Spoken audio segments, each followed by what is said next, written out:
살펴볼 하나님의 말씀은 갈라디아서 4장 12절입니다.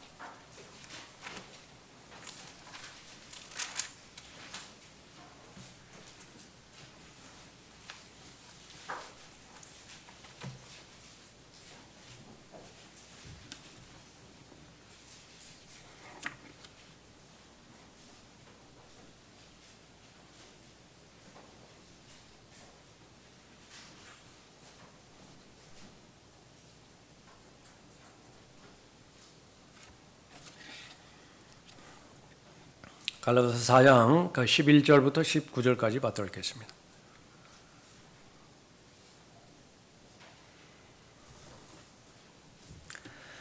나는 내가 너희를 위하여 수고한 것이 헛될까 두려워하노라.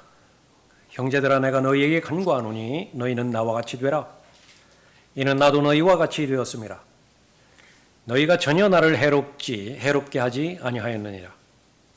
너희는 내가 처음에 육체의 연약함 중에도 어떻게 너희에게 복음을 전파하였는지 아느니라.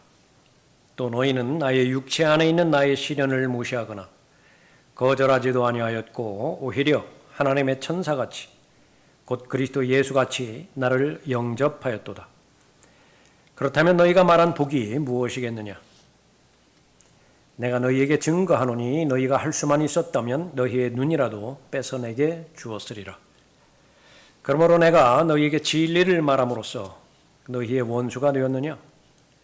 그들이 너희에게 열성을 내는 것은 좋은 의도가 아니고 다만 너희를 떼어내어 너희로 그들에게 열성을 내게 하려 함이니라.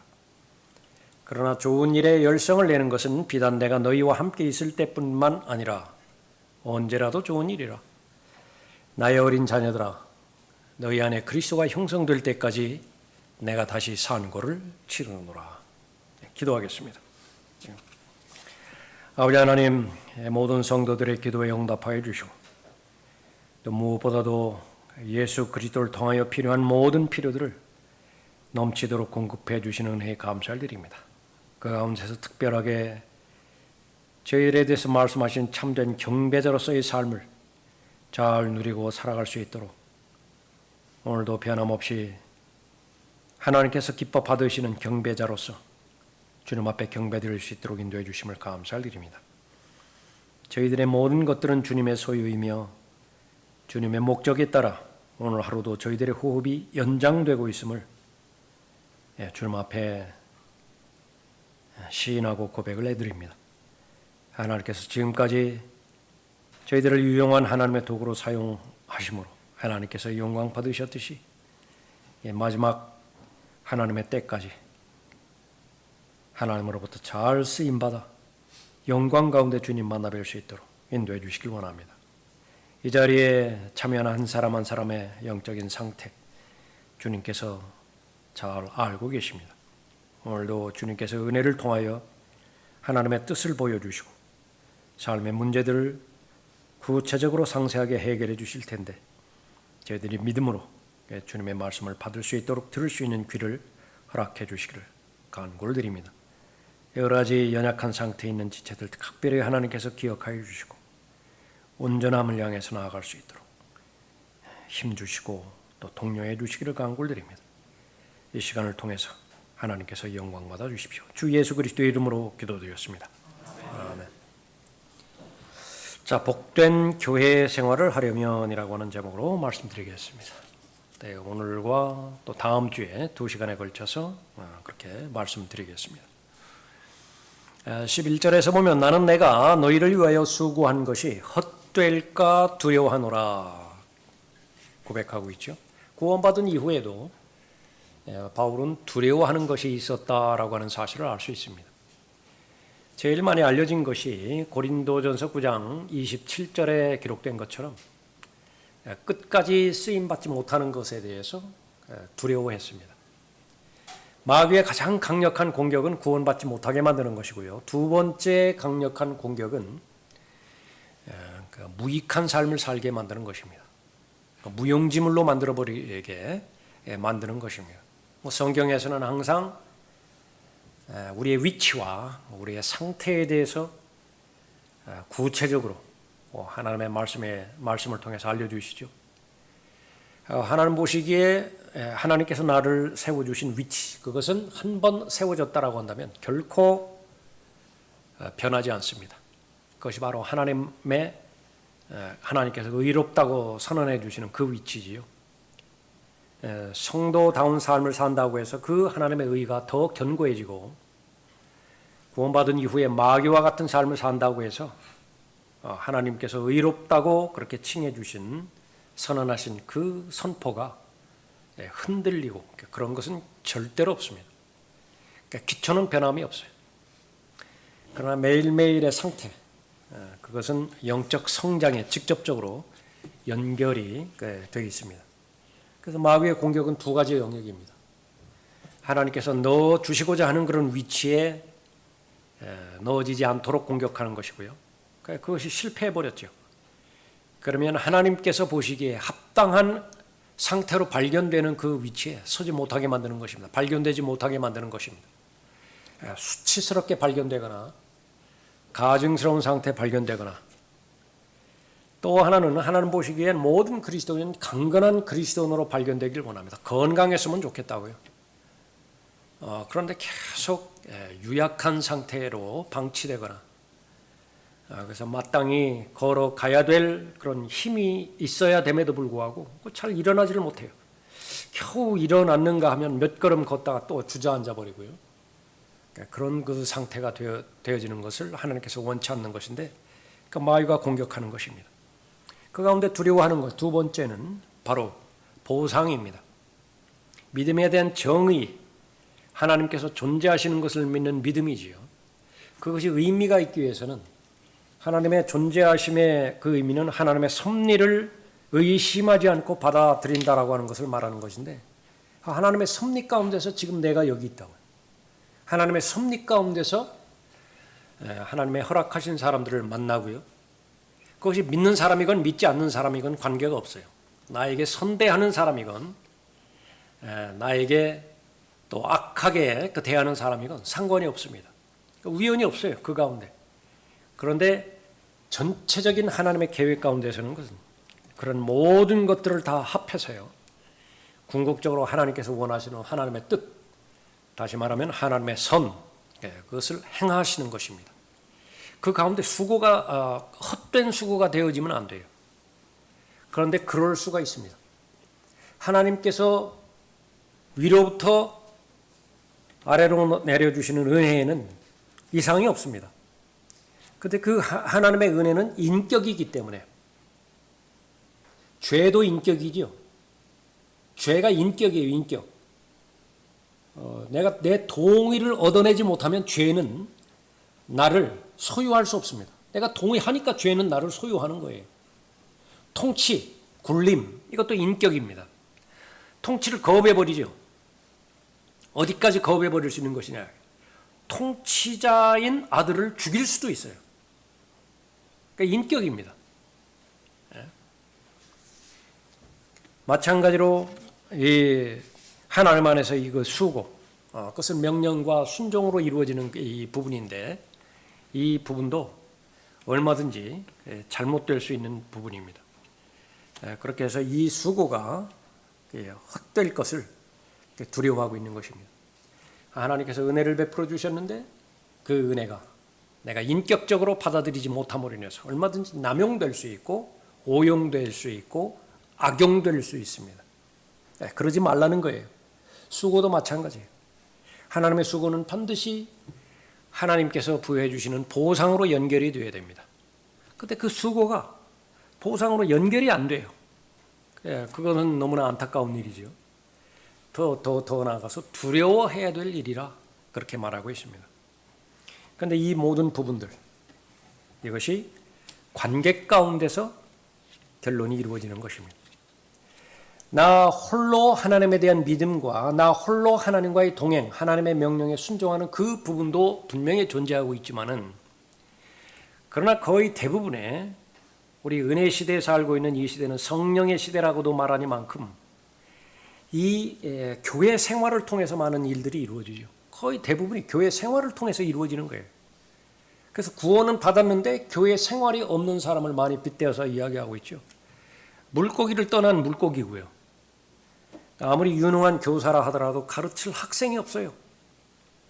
그러면 그 좋은 그 교육을 받고 그렇게 열심히 힘들게 애써서 면허증, 자격증, 교사 자격증 땄는데 어떻게 활용이 안 되니까 얼마나 아깝습니까? 그것이. 어릴 때부터 무슨 뭐 유소년 축구다 뭐다 해가지고서 거기에 전념해서 탁월한 운동선수 자질은 있는데 함께 함께 조인할 수 있는 프로팀이 없어요. 홀로 있다, 홀로. 얼마나 아쉽습니까? 그런 것들로 인해서 그것을 확장한 관계가 바로 그리스도인 개인과 교회와의 그런 관계죠. 절대로 그렇게 헛된 것으로 발견되어서는 안 되는 것입니다. 동일하게 이 은혜가 하나님의 은혜가 그렇게 헛되지 않은 것, 수고가 헛되지 않은 것에 대해서 또 똑같은 바울이 말하고 있죠. 그러나 하나님의 은혜로 지금의 내가 되었고, 하나님의 은혜로 지금의 내가 되었고, 누구죠? 다마스커스로 가는 도중에 기적적인 방법으로 예수 그리스도를 만났습니다. 하나님께서는 그 다음에 역사하신 부분들은 계속 사람을 붙여주십니다. 계속 그 뒤로 계속 사람을 붙여주세요. 바나바 없는 바울은 생각할 수가 없습니다. 만약에 바나바를 못 만났다. 바울이 구원 받을 수는 있겠지만 그 다음에 성경에 신약 성경에 기록된 그 내용들이 과연 가능했겠는가? 디모데 없는 바울을 한번 생각해 봅시다. 얼마나 많이 그 사역에 제한을 많이 받았겠는가? 로마서 16장은 사람들의 이름으로 거명되어 있죠. 로마서 16장 대표적인 구절이에요. 그 사람들 한 사람 한 사람들의 연결고리가 강한 연결로 연결되지 않았다라고 한다면 바울은 나의 달려갈 길 다 마쳤다라고 고백할 수 있었겠는가? 그건 현실적으로 불가능한 일이죠. 배워야 되는 영역은 무엇입니까? 하나님께서는 관계를 통해서 역사하신다. 우리가 상과 유업과 보상을 받는 것도 마찬가지입니다. 주변에 사람이 없다. 뭘 받죠? 주변에 구원받지 못한 사람이 하나도 없어요. 그러니까 복음을 전할 기회도 없다고요. 나를 박해하는 사람이 하나도 없어요. 그래서 내가 인내할 환경에 놓인 적도 없고 오래 참아야 되는 그런 환경 가운데 내가 부닥들인 적도 없어요. 그럼 도대체 성령의 열매는 어떻게 맺죠? 모두가 다 나를 선대하는 사람이고 모두가 다 자신의 생명을 내어줄 것처럼 나를 사랑하는 사람이에요. 내가 사랑을 어떻게 배우죠? 그런 사랑만 받는 것은 성경에서는 그런 사랑이 아니에요. 고린도전서 13장에서 사랑에 대해서 나올 때는 계속 부정적인 요소부터 나옵니다. 오래 참아야 돼요. 오래 참아야 된다. 그런데 나에 대해서 100이면 100 다 선대해 주는 사람에 대해서 내가 뭘 오래 참아요? 만나지 못해서 안달이지. 가고 싶어서 안달이지. 뭘 오래 참느냐고요. 모두가 다 사람들이죠. 그 가운데서 교회 생활, 반드시 복된 교회 생활이 되어야 되는 것입니다. 하나님의 은혜로 지금의 내가 되었고 또 내게 주신 그분의 은혜가 헛되지 아니하여 그들 모두보다 내가 더 많이 수고하였으나. 유대인들의 집단입니까? 내가 유대인처럼 되는데 주저하지 않아요. 그 사람들을 예수 그리스도께 인도하기 위해서. 이방인들이 모여 있습니까? 내가 이방인들처럼 되는데 주저하지 않아요. 왜 그러냐면 본질과 본질이 아닌 것, 그 부분들을 명확하게 구분할 수 있으니까 그렇습니다. 정말 중요한 것은 생명 자체이신 예수 그리스도께 사람들을 인도해야 되거든요. 정말 중요한 삶의 본질은 그 생명 안에 모든 것이 들어있는데 그 모든 것을 향유하게 도와줘야 된다고요. 근데 성장하지 않으면 불가능해요. 연단되지 않으면 그런 삶을 누릴 수가 없다고요. 그렇기 때문에 수고하는 것입니다. 그런데 그 수고가 헛될 수도 있다라고 말하고 있는 것입니다. 은혜 가운데 은혜는 다른 사람들 어땠을지 모르지만 적어도 내가 하나님 앞에 수고한 것은 헛되지 않았다라고 하는 사실을 아는 거죠. 그들 모두보다 내가 더 많이 수고하였으나 그것은 내가 아니요 나와 함께 하신 하나님의 은혜로다. 이것을 결정짓는 거의 대부분은 교회 생활입니다. 여러분의 교회 생활은 반드시 성경적이어야 되고요. 그것은 복된 교회 생활이 되어야 되는 것입니다. 그 가운데 오늘 읽은 본문, 이것은 바로 목자와 성도와의 관계, 이 부분에 대한 원례와 원칙들을 잘 경험하고 있는 것입니다.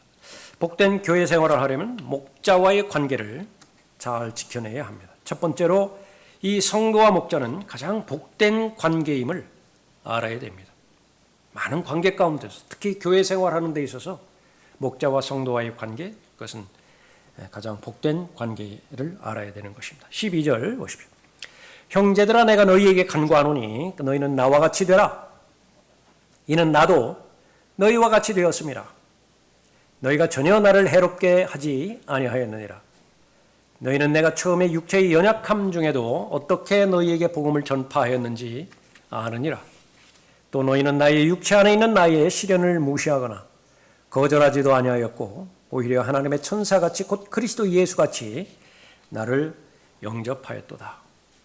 그렇다면 너희가 말한 복이 무엇이겠느냐? 내가 너희에게 증거하노니 너희가 할 수만 있었다면 너희의 눈이라도 빼서 내게 주었으리라. 유대인들은 율법의 억압 가운데 있었죠. 모두가 다 율법의 속박 가운데 놓여 있었던 것입니다. 그 말입니다. 그 12절에 너희는 나와 같이 되라. 이는 나도 너희와 같이 되었습니다. 모두가 다 유대인이고요. 바울은 자신의 구원받기 전에 자신을 히브리인 중에 히브리인이라고 소개를 하죠. 바리새인 중에 바리새인이라고 그렇게 소개를 하는 것입니다. 그러다 그 은혜의 복음을 듣고 믿고 또 그 교리에 순종해서 하나님의 자녀가 되었습니다. 그리스도인이 되었죠. 그 사실을 갈라디아 성도들도 알고 있습니다.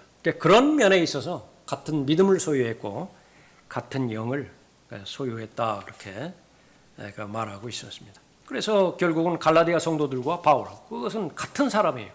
같은 믿음을 소유한 사람이라 그렇게 말하고 있습니다. 너희가 전혀 나를 해롭게 하지 아니하였느니라. 복음을 처음 그렇게 전하게 되었을 때 갈라디아 성도들이 반대하거나 공격하지 않았다. 오히려 기쁘게 적극적으로 받아들였다라고 하는 거죠. 그 결과 관계가 형성이 되었고 교제가 지속이 되었습니다. 그러니까 진리가 동기가 되어서 맺어진 관계. 피는 물보다 진하죠. 영은 피보다 더 진합니다. 비교가 비교의 대상이 안 돼요. 그러니까 진리 가운데서 결합되어진 관계.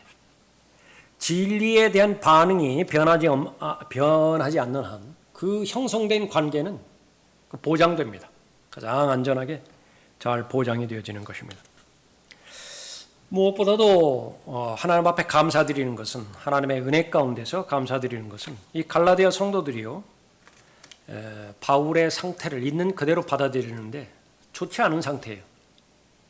바울은 풍부함에 처할 때도 있었고 궁핍함에 처할 때도 있었죠. 바울이 원기왕성할 때도 있었지만은 아주 기진맥진했을 때도 있었습니다. 후자예요. 본문 말씀은.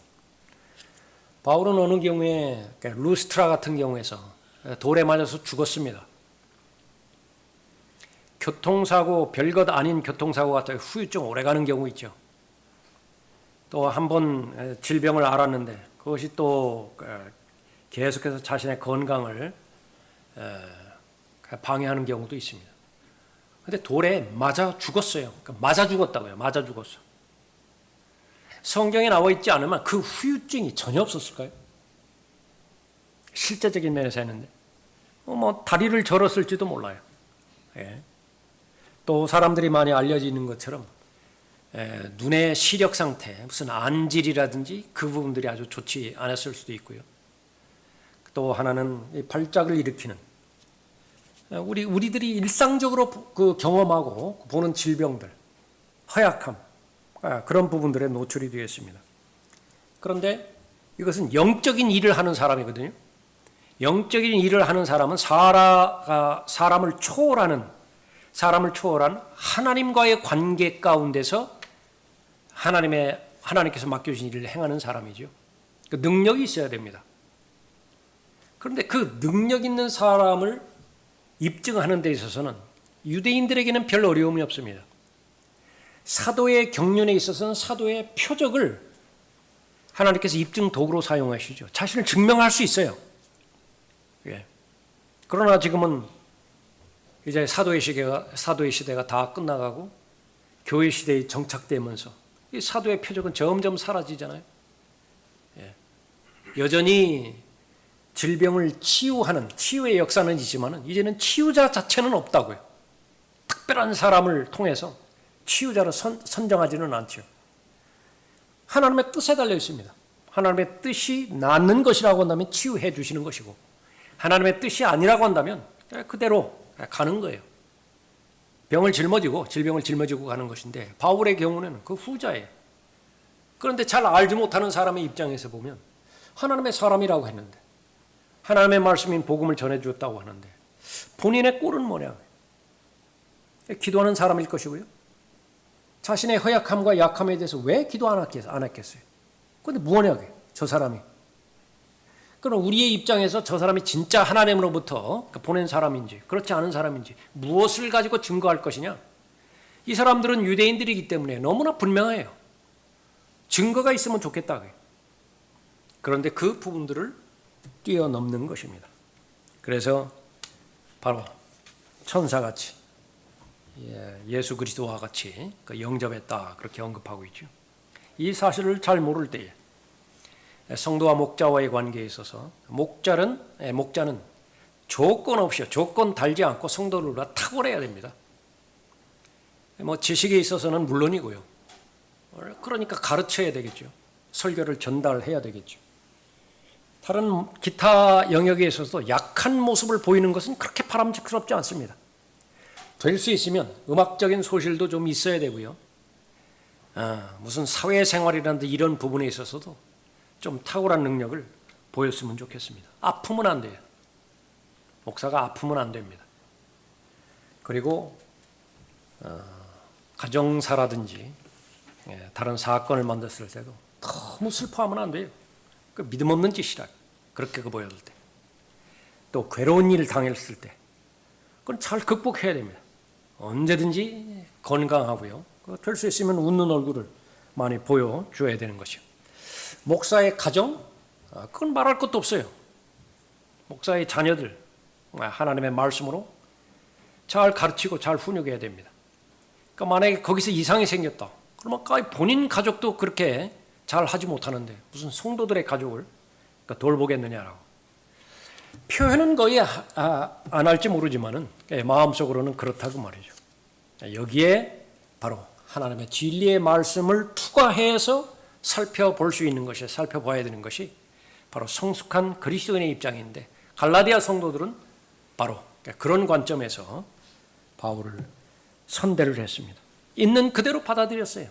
단 조건 하나만 만족했기 때문에, 그 사람에 비해서 진리가 나왔기 때문에 그렇습니다.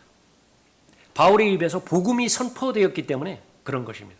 다른 것은 잘 모른다 하더라도 복음을 분별할 수 있는 기본적인 신학은 가지고 있었던 것입니다. 여러분들이 이제 복음을 증거하고 거리에서 설교하고 그럴 때 그 반응을 볼 때 그 사람의 수준을 알 수 있죠. 그 사람이 표현을 하든 표현을 하지 않든 전도지를 받아가는 것으로부터 시작해서 더운 날이면 음료수를 그렇게 갖다 주는 것으로 보여서 알아들었다는 얘기예요. 알아듣는다는 얘기예요. 그러나 그 가장 기본적인 진리조차도 알아듣지 못하는 사람들은 어떻게 해요? 마음 편에 서가지고서 지탄의 대상이라고 그렇게 보는 거죠. 바울은 자신의 병들고 약한 모습 그대로 갈라디아 성도들이 받아들여지는 부분에 대해서, 자신을 배척하지 않는 부분에 대해서 감사했습니다. 너희는 내가 처음에 육체의 연약함 중에도 어떻게 너희에게 복음을 전파했는지 아느니라. 또 너희는 나의 육체 안에 있는 나의 시련을 무시하거나 거절하지도 아니하였고 오히려 하나님의 천사같이 곧 그리스도 예수같이 나를 영접하였도다. 그래서 그 복음 그것으로 인해서 기뻐하고 또 감사했던 것이죠. 그러니까 그보다 더 큰 복이 없는 것을 잘 알았기 때문에 그렇습니다. 매우 중요합니다. 어떤 동기가 되어서 그 관계가 형성이 되었느냐. 처음에는 동창관계로부터 출발할 수 있어요. 동창이니까 너도 좀 믿었으면 좋겠다. 너도 알았으면 좋겠다. 점차로 시간이 지나면 지나갈수록 그것은 바로 예수 그리스도께서 중심이 돼서 진리가 중심이 돼서 그 관계가 형성이 되는 것이죠. 그 자체로서 이제 관계가 강화되어지는 것인데 거기다가 덤으로 동창의 관계까지 있잖아요. 왜 사랑하지 않겠어요? 왜 귀히 여기지 않겠어요? 문제는 항상 어디에 있느냐 그러면 첫 번째와 두 번째 순서가 바뀌어지는 데 있습니다. 그 사람 만나면 좋고 그 사람 만나면 마음이 편하고 진리는 항상 뒷전이에요. 그냥 성정이 맞아요. 코드가 맞아요. 같이 내성적이에요. 같이 다혈질이에요. 그러니까 얼마나 좋아요. 세상 이야기를 하는 데 있어서 그렇고요. 그런데 둘 다 교회를 나가네요. 안 나가는 것보다는 낫겠지만은 그러나 그것은 반드시 정리가 되어야 되는 것입니다. 복음과 진리로 인해서 관계가 형성이 되어지는 거죠. 바울과 디모데의 관계, 아주 귀한 성경적 모본이 되어지는 관계입니다. 영적인 아버지와 아들과의 관계죠. 믿음 안에서 나의 아들 된 디모데, 믿음 안에서 나의 아들 된 디모데. 그렇게 해서 관계가 시작되었는데 그것은 바로 목자와 성도와의 관계죠. 예수 그리스도와 구원받은 하나님의 자녀의 관계에서 제일 많이 등장하는 것이 목자와 양의 관계예요. 요한복음 10장에서 대표적으로 기록된 것처럼.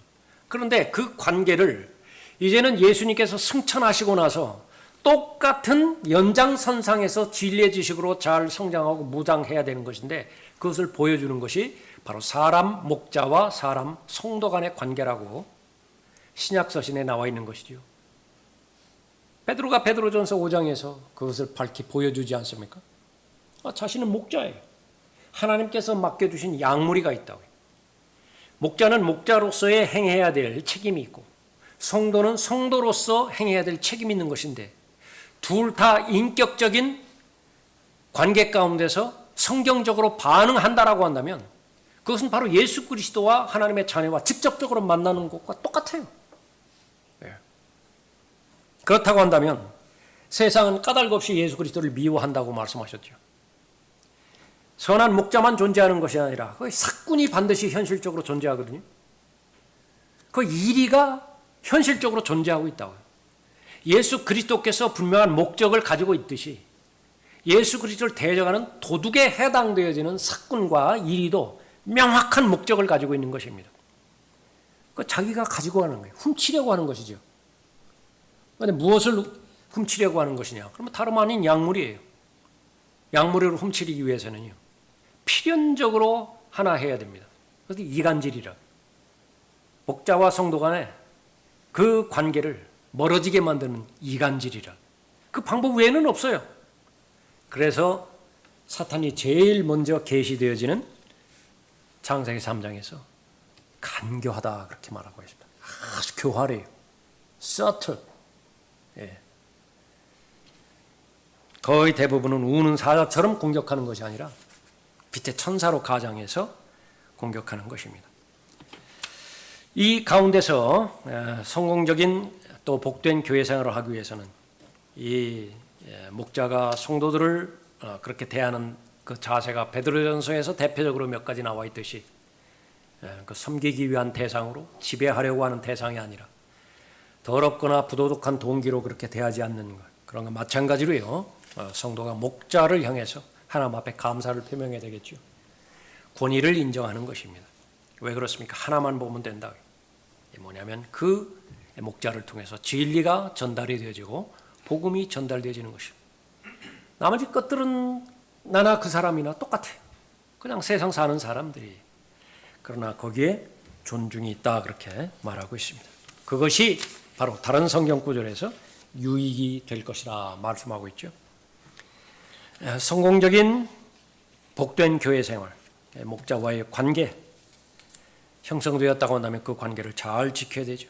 두 번째 알아야 될 사실은 시험이나 유혹을 당하면 관계에 위기가 찾아온다는 사실입니다. 16절 보십시오. 그러므로 내가 너희에게 진리를 말함으로써 너희의 원수가 되었느냐? 그들이 너희에게 열성을 내는 것은 좋은 의도가 아니고 다만 너희를 떼어내어 너희로 그들에게 열성을 내게 하려 함이니라. 항상 대비해야 될 것은 목자와 성도 간의 그 좋은 관계는 언제든지 파괴될 수 있다라고 하는 사실입니다. 언제든지 그렇습니다. 사람을 신뢰하면 안 돼요. 사람을 신뢰하는 순간에 하나님의 경고의 말씀, 하나님의 약속의 말씀, 이게 느슨해져 버리기 때문에 그래요.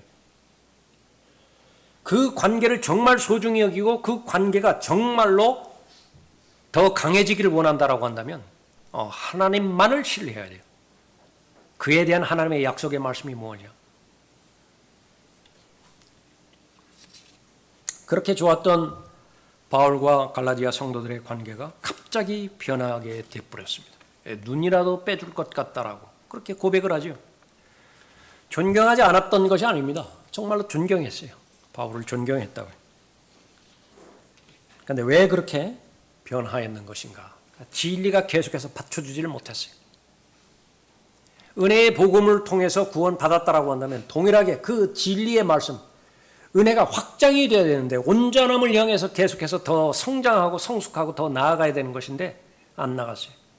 그러면 그 성장이 멈추어지는 순간에는 어떤 현상들이 일어나는 것이 제일 먼저 오는 것이 혼동이에요. 어린아이처럼 이리저리 휩쓸리는 것입니다. 목자와 교사를 주신 목적, 그것은 아들을 아는 지식에 도달하게 하는 것이고 섬기게 하는 것이고 두 가지 과정을 통해서 온전한 사람으로 그리스도의 충만하심에 장성한 분량에 이르는 것인데 이것이 이루어지지 않는 그런 관계 가운데서는요. 예외 없이 어린아이 상태로 머물러 있는 거예요. 어린아이의 상태에서는 어린아이는 감정적으로만 판단합니다. 이성적으로 판단할 능력이 안 됐어요. 그러니까 어린아이의 감정을 상하게 하면 안 돼요. 무섭게 하면 안 됩니다. 두렵게 하면 안 되는 거예요. 서운하게 하면 안 되죠. 그래서 자신의 마음 가운데서 들을 수 있는 귀, 그것이 형성되기 전까지는 이리저리 휘둘리는 것입니다. 오전 성경 공부 때 잠깐 우리가 살펴보았습니다만요. 사람의 관점이 자신의 관점에서 하나님의 관점으로 옮겨질 때가 있습니다. 코페르니쿠스적 전환이라고 하는 그 부분이죠. 온 우주가 지구를 중심으로 해서 다 뺑뺑뺑뺑 돈다. 그건 절대적 지식이었어요. 그런데 코페르니쿠스 그 시점에 와서는 뒤집어졌죠. 다 뒤집어져 버렸다. 태양이 중심이 되어지고 지구가 태양을 중심으로 돈다. 지금은 그것을 의심할 사람이 아무도 없습니다. 그렇게 돼야 돼요. 믿음의 초신자 그 상태에. 그것은 모두가 다 자기중심적입니다. 모든 세상은 자기중심적으로 돌아가고 있고 그 가운데 성경도 예외가 아니에요. 하나님의 뜻도 예외가 아니에요. 나를 중심으로 해서 하나님의 섭리가 돌아가야 됩니다. 그래서 예수 그리스도를 배워야 돼요. 예수 그리스도를 배웠더니 겟세마네 동산에서 철저하게 예수님 자신의 중심에서 나와서 아버지 중심으로 돌아갑니다. 기도가 그거예요. 자신의 뜻이 분명히 있습니다. 예수님의 뜻이 분명히 있어요. 자기 중심이죠. 아버지의 뜻이 일치가 되어지면 문제될 것이 아무것도 없어요. 지금까지는 철저하게 일치되어 왔어요. 자신의 뜻과 아버지의 뜻이. 무슨 어려움이 있어요. 육체적 어려움이 있었지만 그러나 아버지의 뜻이 발견되었고 겟세마네에서는 충돌이 되었습니다. 과감하게 아버지의 뜻에 중심을 두는 거예요.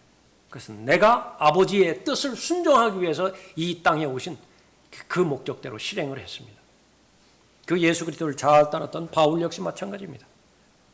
바울이라고 왜 자기중심적이 안 되겠어요? 얼마만큼 그 투쟁이 처절했느냐 그러면 로마서 7장에서 비참하다고 그랬잖아요. 정말로 비참하다 이게. 그래서 괜히 모든 죄인들의 우두머리가 자기 자신이라고 그렇게 말했던 것이 아니에요. 시간이 지나면 지날수록, 구원받은 지 5년 지나고 10년 지나고 시간이 지나면 지날수록 더욱더 자신의 실체에 대해서 더 두드러지게 드러나거든요. 이게 구원이 불가능한 사람이에요. 이거는.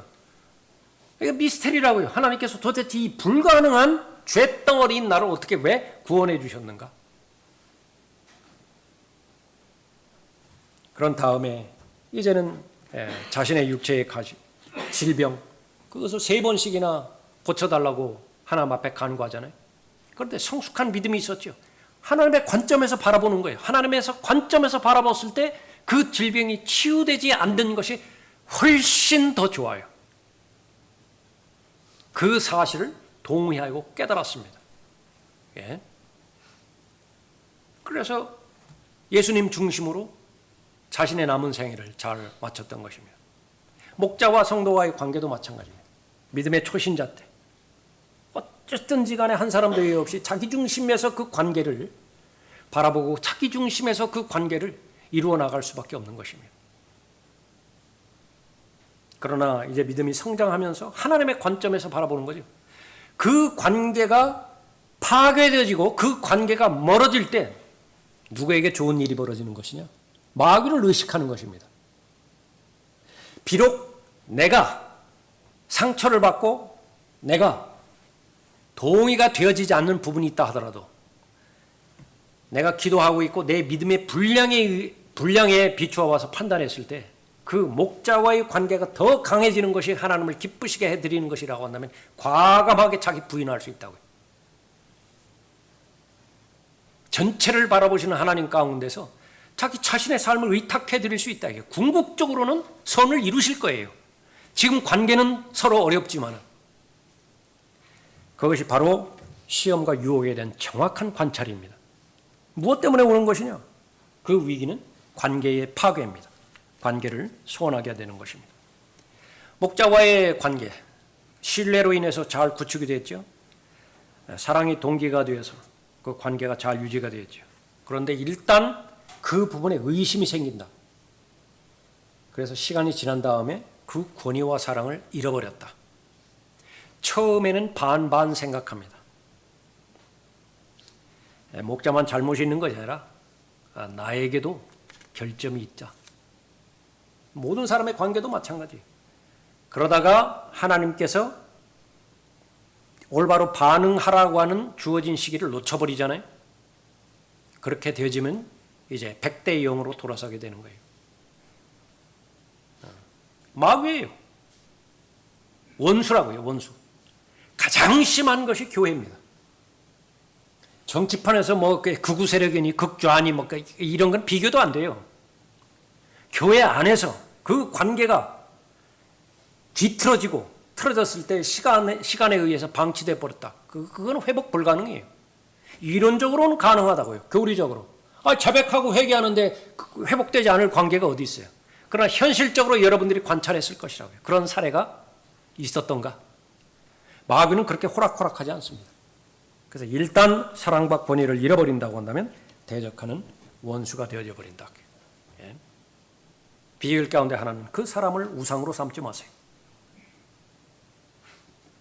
하나님께서 부여해 주신 권위, 그것을 그 선을 넘어가지 마세요. 하나님께서 사랑하라고 사랑으로 규정해 주신 그 범위, 그것을 벗어나면 안 돼요. 얼마나 많은 사람 목자가요, 강단에 서가지고서 전체를 망치고 있습니다. 교육과 세뇌의 차이는 뭐예요? 여러분들이 명심하십시오. 교육은 독립에 있습니다. 목표가. 독립시키는 거예요. 독립. 바울이 디모데를 교육시켰을 때 디모데를 독립시키는 것이 목적이었다고요. 독립했죠. 디모데가 독립했습니다. 그 둘 사이의 관계는 거의 하나가 될 지경이에요. 서로 존중하고 서로 존경하고 사랑하는 그 부분이에요. 반면에 세뇌는 무엇입니까? 그 사람 없으면 안 돼요. 종속시키는 것입니다. 모든 이단 교리의 그 주동자들이요. 그 사람이 없으면 안 돼요. 그 사람에게 완전히 종속이 되어서 그 사람의 노예로 만들어버리는 것입니다. 이 강단이라고 다르지 않아요. 그래서 그리스도의 충만하심에 장성한 분량에 이르는 온전함을 향해서 나아가는 사람일수록 하나님께서 부여해 주신 권위와 하나님께서 요구하시는 사랑, 그 부분에서는 결핍이 없지만은 그러나 자신은 계속해서 독립해 나가는 것입니다. 계속해서 락만 라이트라고 나요. 락만 라이트. 사람들이 공격할 때 락만 사람 만들어낸다. 락만 목사님은 분명하게 이야기합니다. 펜사콜라 성경 신학원에서 정해진 기간 동안에 잘 공부해서 할 때는 얼마나 훌륭한 교사예요. 락만 목사님이. 얼마나 탁월한 설교자입니까? 예. 그런데 졸업해서 이제 자기 사역지로 가잖아요. 그럼 그 사람은 독립하는 거예요. 그 사람의 최종권이 킹제임스 성경입니다. 우리나라라고 다르지 않아요. 이서 목사님의 이 좋은 영향력 가운데서 했을 때 어디에 점하든지 어떤 위치에 있든지 성경대로 믿는 사람이에요. 그리스도인이에요. 어떤 관계를 형성하든지 성경적 관계 가운데서 그 관계를 잘 유지해 나가는 것이죠. 그런데 이 부분에 대해서 경시하면 안 됩니다. 경시하면. 과거에 되풀이됐던 그 사실들을 자신의 믿음 가운데서 잘 적용시킬 수 있어야 되어지는 것입니다. 그들이 너희에게 열성을 내는 것은 좋은 의도가 아니고 어떻게 구분을 하죠? 나한테 좋게 대하는데, 선의적으로 대하는데 그거 좋은 의도가 아니다. 어떻게 구분을 해요? 성장해야만 되죠. 성숙해야만 되죠. 그렇게 된다라고 한다면 성령 하나님께서 간파하게 만들어 주십니다. 좋은 의도가 아니라고. 그 배경에 뒷배경이 있다라고 그렇게 언급하고 있는 그런 부분입니다. 이 거짓 교사들이 갈라디아 성도들에게 접근해 올 때 다른 복음을 전하면서 열심을 다해서 도와주는 것이에요. 그런데 이 순수한 진리의 말씀을 변개시키기 시작하는 것입니다. 궁극적으로 최종적인 목적을 성취합니다. 마음을 얻었어요. 마음을 성취한 것입니다. 압살롬이 반역했을 때 다윗의 사람들이었죠. 중간에서 거짓으로 왜곡함으로 인해서 성경의 그 결과는 뭐냐면 마음을 훔쳤다 그렇게 말합니다. 도둑이죠. 도둑입니다. 최종적인 목적은 가장 중요한 것을 훔치는 대상으로 보는 것인데 그 마음이에요. 그 마음을 훔치면 다 가진 거예요. 시험이나 유혹을 당하면 그 관계에 위험이 올 수 있다라고 하는 사실을 잘 알아야 되는 것입니다. 그렇다고 한다면 하나 방법이 있을 것 같아요. 너무 가까워지지 않으면 될 것 같아요. 1년 12달 그러는데 계속 거리를 유지하고요. 목자가 한 걸음 다가가면 한 걸음 뒷걸음 친다든지. 제일 안전하죠. 현실이에요. 현실. 안전할지는 모르지만은 아무 일도 일어나지 않아요.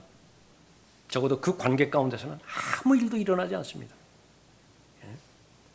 두 가지 부분으로 마귀가 공격한다라고 하는 사실을 아는 것이 그 관계가 깊어지지 않게 그렇게 본다든지 또 하나는 그 깊은 관계, 깊어지는 관계를 이간질시킴으로 인해서 분리시킨다든지 거짓 교사들에 대한 올바른 판단력 그것이 없이는 불가능한 것입니다. 마지막 세 번째, 목사와 성도 간의 건강한 관계를 유지하려면 서로의 성장에 헌신해야 됩니다. 19절을 보십시오. 나의 어린 자녀들아 너희 안에 그리스도가 형성될 때까지 내가 다시 산고를 치르노라. 나의 어린 자녀들아 누구예요? 갈라디아 성도들입니다. 처음에 눈이라도 빼줄 것 같은 그런 성도들입니까? 아니면은 원수 대하듯이 두 눈을 부릅뜨고 지켰던 그 사람들입니까? 예, 후자인 그 사람들이에요. 근데 그 사람들을 향해서 어린 자녀들아 이렇게 봅니다. 포기하지 않았어요. 완전히 버리지 않았습니다. 바울의 입장에서는 누구 잘못이냐? 바울 자식에는 아무 잘못이 없어요. 내가 잘못을 했다고 한다면 사실대로 고지고대로 전달한 그 잘못밖에는 없습니다. 그러나 그것은 하나님의 뜻입니다. 돌려 말하지 말라 그래요. 완곡하게 말할 필요도 없어요. 그러니까 진리에 관해서는 빛 아니면 어두움이에요. 예수 그리스도 아니면 사탄이에요. 하늘나라 아니면 지옥입니다. 진리 아니면 거짓이에요. 그러니까 그거밖에 없어요. 그런데 이제는 다시 시작하는 것입니다. 믿음으로 난 아들 디모데, 믿음으로 낳았거든요. 다시 산고의 수고를 나 마다하지 않겠다. 나의 어린 자녀들아, 너희 안에 그리스도가 형성될 때까지 내가 다시 산고를 치르노라. 예수님께 배웠습니다. 예수님의 제자들 그 많은 특혜와 호혜를 누리면서 그 근접거리에서 정말 3년 반 동안, 최소한 3년 반 동안 먹고 자고 동거동락했잖아요. 그 사람들보다 더 예수 그리스도를 잘 배울 수 있는 특권의 대상이 있었던 사람이 누구 있겠어요? 근데 한번 그 사람들이, 그 제자들, 사도들이 예수 그리스도에서 등을 돌리는 부분들을 한번 생각해 보라고요. 그 사람만큼 더 예수님이 실망할 수 있는 그런 대상이 아니라. 그러나 한 번 사랑하면 끝까지 사랑하세요. 제자의 자격을 잃어버린 베드로에게마저도 가서 용서해 줍니다. 잘못했던 것을 알지요? 왜 모르겠어요. 그런데 그 잘못했다라고 하는 고백과 그 자백을 받아들이고 품어주시고요. 알았어, 다음부터는 잘해. 다음부터 잘하면 되지. 이 정도로 한 것이 아니에요. 언제 예수 그리스도를 배신하고 언제 예수 그리스도를 부인했느냐라고 하는 그 생각 자체를 지워버렸다고요. 거기까지가 예수님의 수준이에요. 회복의 수준입니다. 내가 나를 사랑하느냐? 내가 나를 사랑하느냐? 조금 남았어요. 한 부분이. 그것마저도 여지없이 진리의 빛으로 다 몰아내버렸습니다. 내가 나를 사랑하느냐? 이제 베드로는 다음 대예요. 이제는 베드로는 죄짓기 이전의 상태로 돌아가 버리는 것입니다. 그러니까 그것이 바로 헌신한 것입니다. 예수님은 제자들에게 헌신한 거예요. 자신의 생명을 제자들을 위해서 내어주셨고 자신의 삶을 제자들을 위해서 내어주신 것이죠. 인간적인 좋은 감정, 인간적인 좋은 친밀함, 이것은 얼마나 귀한 것입니까? 소중한 거예요. 아무나 이렇게 가질 수 있는 것은 아닙니다. 그런데 그것이 의미가 있어야 됩니다. 반드시 의미가 있어야 돼요. 예수 그리스도로 옷 입고 그 인간적인 감정과 친밀함, 그것을 유지를 해야 되어지는 것입니다.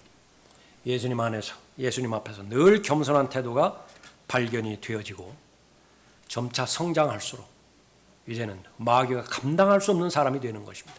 관계를 통해서 계속해서 성장해 나가는 것인데 더 강한 용사로서, 군사로서, 전사로서 성장해 나가는 것입니다. 오늘 본문 바울과 갈라디아 성도들 사이의 깊은 관계를 보여주죠. 복음과 진리와 하나님의 사랑으로 맺어진 그런 관계였습니다. 그것이 진짜라고 한다면 반드시 위기가 닥치게 되어 있습니다.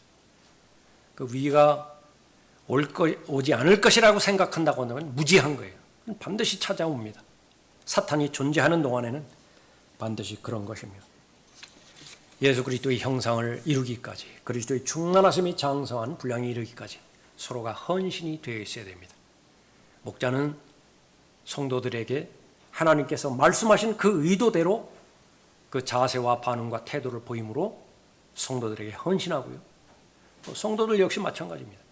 목자에게 하나님께서 어떠한 목적과 어떤 동기로 목자를 주셨는가, 그것이 입증이 되어졌다라고 한다면 이간질 당하면 안 돼요. 시험과 유혹이 왔을 때 그걸 패배하면 안 되는 것입니다. 그럴 때일수록 더욱더 명료하게 하늘을 바라봐야 됩니다. 이 관계가 파괴되었을 때 좋아하는 대상은 누구겠느냐? 이 관계가 결집되어지고 강건하게 되어졌을 때 하나님께서 과연 기뻐하시고 영광 받으시는 것이냐? 단순한 질문에 답을 얻었다라고 한다면 자기를 부인할 용기가 필요한 것입니다. 여러분의 생애는 바로 그런 관계를 잘 지켜온 그런 그 관계입니다. 하나님께서 여러분의 그 수고를 잘 보호할 것이죠. 앞으로도 마찬가지입니다. 앞으로도 사람의 일이라는 알 수가 없죠. 어떠한 일들이 반복이 된다 하더라도 이 원리와 원칙 가운데서 주님 앞에 나아가시기 바랍니다. 기도하겠습니다. 은혜로우시고 자비로우신 아버지 하나님, 한 사람 한 사람을 구원하기 위해서 하나님의 어린 양 예수 그리스도를 이 땅에 보내주시었고, 또 한 사람 한 사람을 구원하여 그리스도의 몸 안에 넣어주시고 들림받아 올라갈 그때까지 특별한 섭리 가운데서 각 지역마다 지역 교회를 허락해 주셔서 두세 사람의 모임으로 시작한 그 모임을 통해 하나님께서 구원받은 하나님의 자녀에게 또 이루시고자 가지고 계신 목적을 이루어가고 계심을 감사를 드립니다. 좋은 하나님의 자녀들 서로 섭리 가운데 그런 교제의 모임을 허락해 주심에 감사를 드립니다. 서로를 사랑하고 서로를 더 존귀히 여기며 서로에게 더 헌신케 함으로 인해서 각 사람을 향한 하나님의 뜻이 온전히 이루어질 수 있도록 귀히 역사해 주시길 간구를 드립니다. 혹 이 자리에 관계 가운데서 어려움에 처해 있는 지체들이 있습니까?